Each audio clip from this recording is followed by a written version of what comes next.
Why everyone turned against the Aztecs. The Aztec Empire was so unpopular that tens of thousands of indigenous warriors helped a few hundred Spaniards bring it down. The Spanish did not conquer Mexico alone. By the early 1500s, the Aztecs ruled a vast empire centered in Tenochtitlan. They demanded heavy tribute from neighboring peoples, forcing them to provide food, textiles, valuable goods, and labor. Many communities deeply resented this system and saw Aztec rule as oppressive. Another major reason was religion. Some Aztec religious ceremonies involved human sacrifice, and it was carried out on a massive scale. Captives taken during wars were often used in these ceremonies, creating fear and hostility among many neighboring societies. One of the Aztecs' biggest rivals was the Tlaxcalans.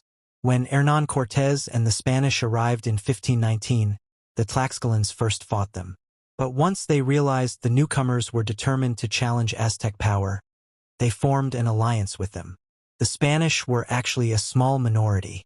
Tens of thousands of indigenous allies provided soldiers, supplies, and local knowledge. Without them, historians generally agree the Spanish would have struggled to defeat such a large empire.